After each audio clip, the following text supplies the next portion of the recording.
तक नहीं हो सकता। असेंबली सेक्रेटेरिएट नोटिफिकेशन करने में गैर आईनी और गैर कानूनी इकदाम कर रहा है। डिप्टी स्पीकर कहते हैं जो ताकतें ऐसा कर रही हैं वो सबके सामने हैं, मैं कानून के मुताबिक काम करूंगा। असेंबली सेक्रेटेरिएट की गैर संजीदगी अफसोसनाक है, इस तरह के इकदाम से सबका नुकसान होगा। दोस्त मजारी ने मजीद कहा परवेज इलाही खुद वजीर आला के उम्मीदवार हैं, स्पीकर के इख्तियारात मेरे पास हैं। उन्होंने कहा कि मेरे दफ्तर के अमले को भी प्रेशराइज करने की कोशिश की जा रही है। एक बार फिर से आपको अपडेट करें कि डिप्टी स्पीकर पंजाब असेंबली के खिलाफ तहरीक अदम एतमाद जमा करवा दी गई। तहरीक अदम एतमाद मियां महमूद रशीद और दीगर की जानिब से जमा करवाई गई है, जबकि डिप्टी स्पीकर कहते हैं जब तक पंजाब असेंबली से नोटिफिकेशन नहीं होगा इजलास नहीं बुलाया जा सकता। इसी पर बात करने के लिए हमें ज्वाइन किया है सीनियर एंकर पर्सन मंसूर आजम काजी साहब ने। सर शुक्रिया आपके वक्त के लिए। कहिएगा पीटीआई ने अपने ही डिप्टी स्पीकर के खिलाफ तहरीक अदम एतमाद जमा करवाई है, क्या कहते हैं आप? जी बिल्कुल, एक सिचुएशन क्रिएट हुई है जी, जहां जिस तरह इस्लामाबाद में हुई है वैसे पंजाब के अंदर भी हुई है। और मेरे ख्याल में हम लोग बार बार पूरी कौम को दिखा रहे होते हैं कि ये हमारे मुल्क की जमहूरी निज़ाम है। डिप्टी स्पीकर का अपनी जगह बिल्कुल ठीक है, क्योंकि कल इस चीज का एडवोकेट जनरल ने और इवन अटॉर्नी जनरल ने सुप्रीम कोर्ट के अंदर कहा था कि जी हम जो लीडर ऑफ द हाउस के इलेक्शन है वो कराएंगे। और उसके बाद हमने देखा कि दोस्त मोहम्मद जो है डिप्टी स्पीकर जिस इस वक्त चार्ज लिया हुआ है Mazari, he is of the opinion कि जी हमें बिल्कुल ये करार लेने चाहिए। लेकिन उसके बाद हमने देखा है कि महमूद रशीद जो पहले साबिक सीनियर वजीर थे, उन्होंने अपने ही डिप्टी स्पीकर के खिलाफ तहरीक अदम एतमाद जमा करा दी है। मतलब बताने की ये कोशिश हो रही है कि पाकिस्तान में अगर मैं ये कहूं कि इस वक्त कोई निज़ाम नहीं है, कोई हुकूमत नहीं है, तो वो गलत नहीं होगा। पंजाब के अंदर सिर्फ इसलिए कि नंबर गेम इस वक्त पाकिस्तान तहरीक इंसाफ के हक में नहीं है, तो हम हर लेवल को क्रॉस करेंगे। अभी मैं देख रहा था, मैं फॉर्चुनेटली मैं माल से ही गुजर रहा था और मैं देख रहा था कि असेंबली जिसकी सिक्योरिटी पे तकरीबन कोई 100-150 पुलिस के जवान होते थे, अभी जिस वक्त आप और मैं बात करें कम से कम कोई 3000 पुलिस वाला ड्यूटी पर खड़ा है वहां पर, सिर्फ इसलिए क्योंकि ऑपोजिशन ने कहा था कि हम 3 बजे वहां पर आएंगे असेंबली के अंदर और हम अफ्तारियात असेंबली के अंदर करेंगे सूबाई असेंबली में। सो इंस्टेड के लीडर ऑफ हाउस को अपॉइंट किया जाए, जिसके पास वोट ज्यादा हैं उनको किया जाए। आप निजाम को चलने दें, आप जमहूरियत को चलने दें। मुझे समझाएं कि इसमें और डिक्टेटरशिप में क्या फर्क है। जो आज ये सब कुछ इस लाहौर के अंदर हो रहा है, इसमें जो इस्लामाबाद के अंदर जिस तरह कॉन्स्टिट्यूशन को वायलेट किया जा रहा है एंड ऑल दैट, जिसका डायरेक्शन जो भी सुप्रीम कोर्ट देती है, I am sure in the best interest भी देगी और जो कॉन्स्टिट्यूशन कह रहा होगा पाकिस्तान को उसकी लाइट के अंदर देगी। लेकिन ये जो इस वक्त हम लाहौर के अंदर एक तमाशा, sorry I am using this word, एक तमाशा देख रहे हैं, इसका पर्पस क्या है, इससे क्या गेन होने जा रहा है? इससे सिर्फ ये कि हमारे पास आज अगर आपने गवर्नर को हटाया तो आपके हटाने का एक मेजर रीजन ये था कि इलेक्शन जो है वो जल्दी, वो असेंबली का सेशन जो है वो जल्दी बुला लो। उसके बाद आप उसको ये कह रहे हैं कि 100 वोट नहीं होंगे तो तुमने असेंबली डिसॉल्व कर देनी है। Seriously, is this democracy? क्या ये जमहूरियत है? और हमारी अवाम जो है वो बांट दी है इन लोगों ने पाकिस्तान तहरीक इंसाफ और अपोजिशन के दरमियान में। घरों के अंदर लोगों के मुसीबत पड़ी हुई है कि यार ये लोग क्या हैं, ये खुद बिल्कुल ठीक है, एक दूसरे के साथ बातें करते हैं, गप्पे मारते हैं, कमेंट्स जब पब्लिक ये मीडिया टॉक करते हैं उसके बाद हाथों पे हाथ मारते हैं और पूरी अवाम को इन्होंने ट्रक की बत्ती के पीछे लगाया हुआ है और सारे एक दूसरे के यूं खिलाफ हैं जैसे पता नहीं पाकिस्तान के अंदर कौन सा एक जहाद है जो होना शुरू हो गया है।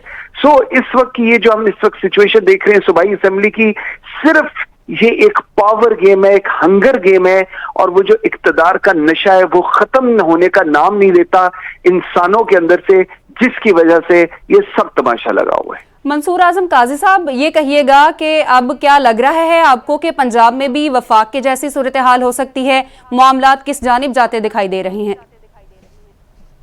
देखिए, पंजाब की अगर मैं बात करूं ना और Qaaf League Pervaiz Elahi, let's be very rational on it. आप मुझे बताएं कि 5, 7, 10 सीटों को आप वजारत आला देने लगे हैं पंजाब की, और वो काफ लीग जिनके 5 MNAs हैं जिनमें से 2 ऑलरेडी ऑपोजिशन के साथ जाके बैठ गए हुए हैं, जो चीमा साहब हैं और सालिक हुसैन जो है चौधरी शुजात के जो साइड के हैं, और इधर 3 लोग हैं जो MNAs हैं जो हुकूमत की साइड पे बैठे हुए हैं। अगर मैं वफाक की बात करता जो उस वक्त पार्लियामेंट के अंदर की सिचुएशन थी, लास्ट जिस वक्त पार्लियामेंट एक्टिव थी, अब पंजाब के अंदर आपको पता है कि पंजाब के अंदर नंबर गेम आपकी नहीं है। अगर नंबर गेम परवेज इलाही साहब के पास हो तो आपको लगता है इस वक्त पंजाब असेंबली की मेन दरवाजों के ऊपर ताले लगे हो और 3-4 हजार पुलिस की नफरी खड़ी हो वहां पर? किस लिए आपने खड़ी की हुई है? अगर आप क्लीन एंड क्लियर हैं, अगर आपको कोई प्रॉब्लम नहीं, अगर लोग आपके साथ हैं, अगर पाकिस्तान तहरीक इंसाफ वाले आपके साथ हैं, तो आपका तो कोई इशू ही नहीं होना चाहिए। आपको पता है हमारे पास नंबर नहीं है, आप डिस्क्वालिफिकेशन की तरफ जा रहे हैं, आप वो कर रहे हैं कि अगर मैं नहीं खेल रहा तो मैंने किसी और को भी नहीं खेलने देना। जिसके नंबर गेम है आप उनको हुकूमत बनाने दें, पंजाब के अंदर हुकूमत बने और वो चलाएं, आप अपोजिशन में बैठे। यही डेमोक्रेसी होती है।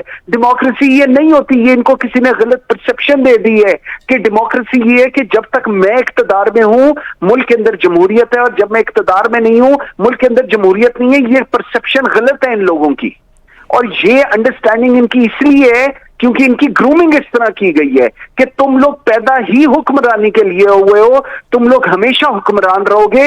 ये गलत अंडरस्टैंडिंग के साथ इनकी परवरिश हो रही है, और ये परवरिश का नतीजा और जो खुमियाजा है वो पाकिस्तान भुगत रहा है। इसके 22 करोड़ अवाम भुगत रहे हैं, और आज 12 करोड़ अवाम जो पंजाब के हैं वो पिछले 1 हफ्ते से ये तमाशा देख रहे हैं जो टीवी के ऊपर चल रहा है। आज सेशन है, कल सेशन नहीं है।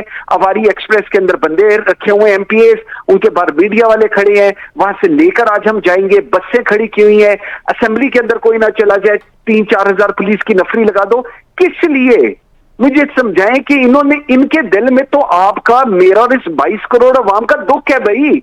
ये तो असेंबली में जा रहे हैं हमारे दुखों का अजाला करने के लिए, ये अजाला कर रहे हैं, ये तमाशा लगा रहे हैं सिर्फ उस हिर्स में जो इनके दिमागों के अंदर है कि इख्तिदार में हमने बैठना है। इख्तिदार अगर नहीं होगा तो हमारी सियासत नहीं चलेगी। ये सियासत है, ये जमहूरियत नहीं है। और मैं माजरत के साथ कहूंगा, जमहूरियत के नाम को बदनाम कर दिया इन लोगों ने ये अपनी हरकतें कर करके। ये सियासत है, जमहूरियत नहीं है। मंसूर आजम काजी साहब, अगर हम असेंबली इजलास की बात करें तो क्या अब आपको लग रहा है कि आज ही वजीर आला का फैसला हो जाएगा? क्या कहते हैं आप? होना चाहिए जी, आज होना चाहिए, लेकिन जिस तरह अभी हम टीवी पे भी पढ़ रहे हैं कि जब तक नोटिफिकेशन नहीं होगा, गजट नोटिफिकेशन नहीं हो सकता, हम लोग सेशन नहीं बुलाए। मतलब आप सोचिए ना, एक तरफ सुप्रीम कोर्ट की डायरेक्शन है और दूसरी तरफ पंजाब असेंबली की अपनी कहानी चल रही है। और ये लोग कौन है? ये सब कुछ कर रहा है? ये वो लोग हैं जो भर्ती किए गए, जो पंजाब असेंबली में अपने मनपसंद लोगों को भर्ती किया गया, और आज वो डिक्टेशन, बेशक डिप्टी स्पीकर बैठा है लेकिन वो डिक्टेशन जिधर से ले रहे हैं वो हम सबको पता है। सो यही मुसीबत है कि मेरिट का जनाजा निकालते हैं ये लोग जब ये आते हैं और अपने हलकों के, अपने इलाकों के, अपने खानदानों के लोगों को भर्ती करते हैं, और उसके बाद उनका ये ख्याल होता है कि कल को जब कोई मुश्किल वक्त आएगा तो ये हमारा वोट बैंक भी रहेगा और इनसे हम वो सारे काम कराएंगे जो कानून के मुतरादिफ हैं। सुप्रीम कोर्ट की डायरेक्शन के बावजूद अगर आज पंजाब असेंबली के अंदर नहीं सेशन हो रहा तो इसकी पूरी जिम्मेदारी इस वक्त की हुकूमत, गवर्नर पंजाब, इन लोगों के ऊपर है। Lahore police, CCPO Lahore, DIG operation Lahore के ऊपर है, जिन्होंने ये नफरी लगाई और ये कह के लगाई कि जी वहां पर शीशे तोड़ दिए इन्होंने। मतलब आप सोचें कि कितना भोंडा मजाक किया जा रहा है इस निजाम के साथ इन लोगों की तरफ से कि जी ऑपोजिशन वहां पर आके जी शीशे तोड़ रही है, उन्होंने टेबल का शीशा तोड़ दिया है और इस वजह से हमें बहुत जान का खतरा है। यहाँ पर आप लोगों की जान का खतरा है, आप लोगों ने तो पूरे मुल्क की जान को खतरे में डाला हुआ है। आप लोगों की जान को कैसे खतरा हो? की जान को खतरे में डाला हुआ है, यही सियासत है और मेरिट का जनाजा निकाला जा रहा है। मंसूर आजम काजी साहब, आप हमारे साथ ही रहिएगा। डिप्टी स्पीकर पंजाब असेंबली के खिलाफ तहरीके अदम एतमाद जमा करवा दी गई है और तहरीके अदम एतमाद मियां महमूद रशीद और दीगर की जानिब से जमा कराई गई। जब तक पंजाब असेंबली से नोटिफिकेशन नहीं होगा इजलास नहीं बुलाया जा सकता। डिप्टी स्पीकर की जानिब से यह कहा गया है। पंजाब असेंबली इजलास का गजट नोटिफिकेशन तक नहीं हो सकता। असेंबली सेक्रेटेरिएट नोटिफिकेशन करने में गैर आईनी और गैर कानूनी इकदाम कर रहा है। जो ताकतें ऐसा कर रही हैं वो सबके सामने हैं। दोस्त मजारी कहते हैं मैं कानून के मुताबिक काम करूंगा। असेंबली सेक्रेटेरिएट की गैर संजीदगी अफसोसनाक है। इस तरह के इकदाम से सबका नुकसान होगा। परवेज इलाही खुद वजीर आला के उम्मीदवार हैं। स्पीकर के इख्तियारात मेरे पास हैं। दोस्त मजारी कहते हैं मेरे दफ्तर के अमले को भी प्रेशराइज करने की कोशिश की जा रही है। आपको अपडेट कर रहे हैं। डिप्टी स्पीकर पंजाब असेंबली के खिलाफ तहरीक अदम एतमाद जमा करवा दी गई है। इसी पर बात करने के लिए हमें ज्वाइन किया है सीनियर एंकर पर्सन मुर्तजा डार साहब ने। मुर्तजा डार साहब, शुक्रिया आपके वक्त का। क्या कहेंगे आप इस सारी सिचुएशन के हवाले से? देखिए जी, पूरे मुल्क के अंदर जो है वो इस वक्त जितना भी सियासी मंजरनामा है उसमें शदीद किस्म की जो है वो भूचाल है। वो वफाक हो या अब पंजाब हो, दोनों जानिब मामला जो है वो खासे पेचीदा होते दिखाई दे रहे हैं। आप जानती हैं कि वफाक का जो मामला सारा अपसेट